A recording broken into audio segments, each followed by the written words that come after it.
நிகழ்ச்சியுடைய துவக்கத்துல தமிழ்தாய் வாழ்க்கை நாம பாடியிருக்கின்றோம்.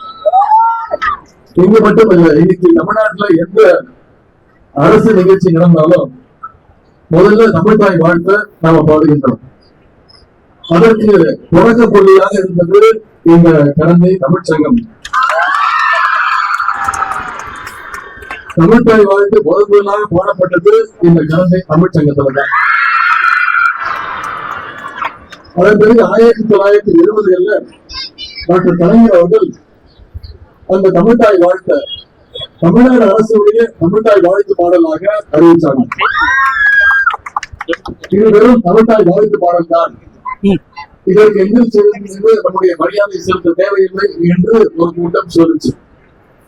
இன்னும் சில பேர் சட்டப்பேரவையில் இந்த பாட்டையே பாடக்கூடாது அப்படின்னு ஒரு கூட்டம் சொல்லிச்சு.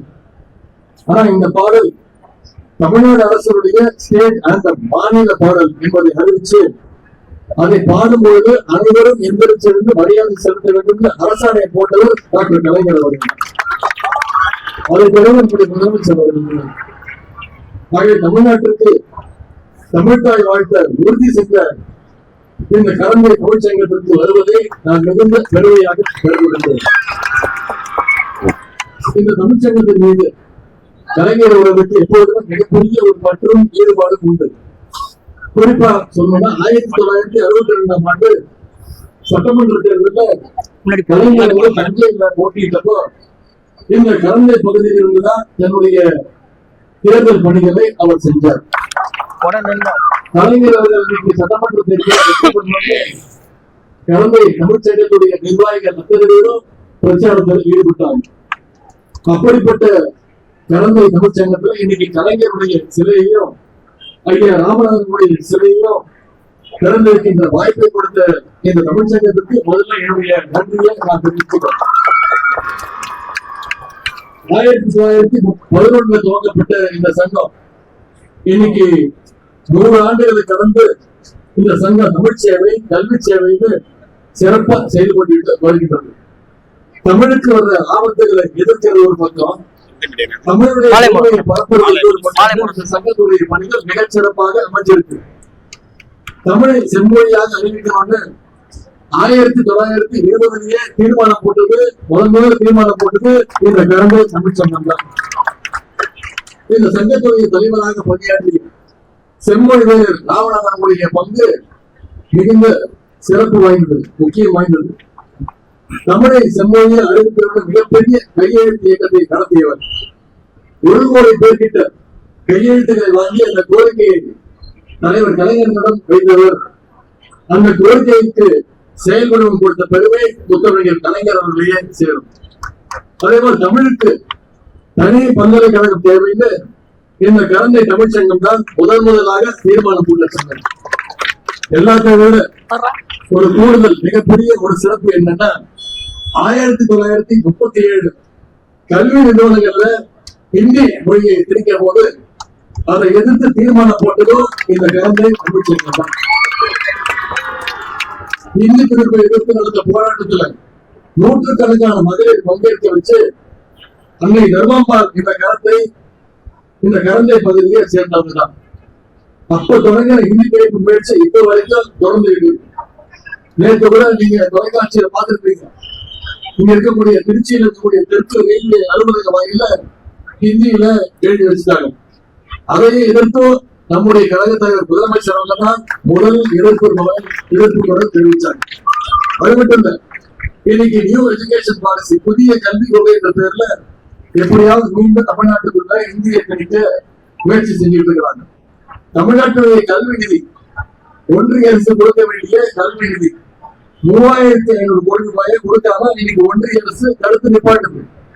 புதிய கல்வி கொள்கை ஏற்றுக்கொண்டதா அந்த 3500 கோடி நமக்கு வர வேண்டிய நிதியை கொடுப்பாரு இன்னைக்கு ஒன்றிய அரசு சொல்லுது. மும்மொழி கொள்கை ஏற்றுக்கிட்டாதான் அந்த நிதியை கொடுப்போம் இன்னைக்கு ஒன்றிய அரசு சொல்லுது. நம்முடைய முதலமைச்சர் சொல்லிட்டாங்க 3500 கோடி இல்ல, நீ 10,000 கோடி ரூபாய் கொடுத்தாலும் உன்னுடைய ஹிந்தியையும் சமஸ்கிருதத்துக்கும் நான் தமிழ்நாட்டில் எந்த நேரத்திலும் இடம் கிடையாது. எனவே அந்த உறுதியை நம்முடைய முதலமைச்சருக்கு கொடுத்த தலைவர் கலைஞர் அவர்களுக்கு இன்னைக்கு இங்க சிலையை திறந்திருக்கிறோம். அதே மாதிரி விசா சட்டம் வந்த காலத்துல திமுகவுடைய பொதுக்குழு நடத்த தமிழ்நாட்டில் யாரும் இடம் தரல. அப்ப பொதுக்குழு நடத்த இடம் கொடுத்தது கலைஞர்களுக்கு துணையானதோ இந்த கரந்தை தமிழ்ச்சங்கம் தான். கலந்து தமிழ்ச்சங்கத்தின் மேல கலைஞர்களுக்கு மாறாத பற்று உண்டு, பாசம் உண்டு. அதனால்தான் இந்த சங்கத்துடைய வாழ்நாள் உறுப்பினரா கலைஞர் அவர்கள் தன்னை கிடைச்சிருக்கார். இந்த தமிழ்ச்சங்கத்தை போல தமிழர்களுடைய வளர்ச்சிக்காக கலைஞர் அவர்கள் பல்வேறு திட்டங்களை செஞ்சிருக்கிறாங்க. முத்தமிழ் அப்படின்னா இயல் இசை, இயல் தமிழ், இசைத்தமிழ், நாடக தமிழ் அப்படின்னு சொல்லுவாங்க.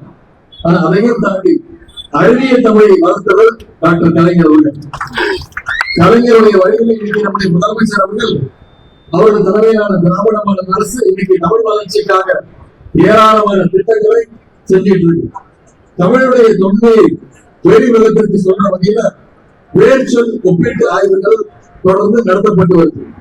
தமிழ் அறிஞர்களுக்கு விருதுகளும் தேசிய சர்வதேச விருதுகளை பெற்ற எழுத்தாளர்களுக்கு வீடுகளும் நம்முடைய முதலமைச்சர் தொடர்ந்து வழங்கி வர தமிழனுடைய அரிய நூல்கள் எல்லாமே இன்னைக்கு டிஜிட்டல் வடிவில் மாற்றப்படுது.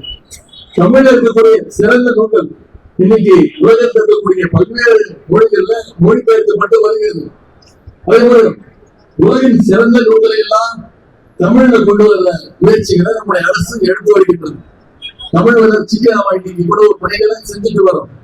ஆனா ஒன்றிய அரசு சமஸ்கிருதத்தை வளர்க்கிறது மட்டும்தான் அக்கறை காட்டிட்டு வருகிறது. ஒன்றிய அரசு கடந்த 10 ஆண்டுகள்ல சமஸ்கிருத வளர்ச்சிக்காக மட்டும் ஒன்றிய அரசு ஒதுக்கின தொகை 2500 கோடி ரூபாய். ஆனா நம்முடைய தமிழ் மொழி வளர்ச்சிக்காக ஒன்றிய அரசு ஒதுக்கின தொகை வெறும் 147 கோடி ரூபாய். தமிழ்னு சொல்லி இன்னைக்கு மக்களை ஏமாற்றுகின்ற வேலையை ஒன்றிய அரசு செய்து வருகின்றது. அந்த ஏமாற்று வேலைகளெல்லாம் நாம் அனைவரும் ஒன்றிணைந்து முறியடிக்க வேண்டும். உண்மையாக தமிழுக்காக உழைப்பவர்கள் யார், போலியாக நடிப்பவர்கள் யார் என்பதை மக்களுக்கு நாம வெளிச்சு போட்டு காட்ட வேண்டும். எனவே இந்த முக்கியமான நேரத்தில் இங்க இருக்கக்கூடிய நீங்க அத்தனை பேரும் நம்முடைய முதலமைச்சர்களுக்கு உறுதுணையாக நீங்கள் இருக்க வேண்டும். அன்னை தமிழை காப்போம், ஆதிக்க மொழி திணிப்பை என்றும் வீழ்த்துவோம்.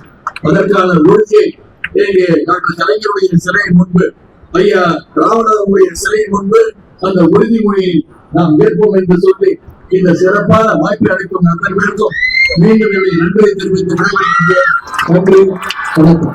செய்திகளை உடனுக்குடன் தெரிந்து கொள்ள கீழ்கண்ட கேபிள் மற்றும் டிடிஹெச் நெட்வொர்க்குகளில் எம்நாடு செய்தி தொலைக்காட்சியை காணுங்கள். பாதகம் செய்பவரை கண்டால் நாம் பயம் கொள்ளலாகாது பாப்பா.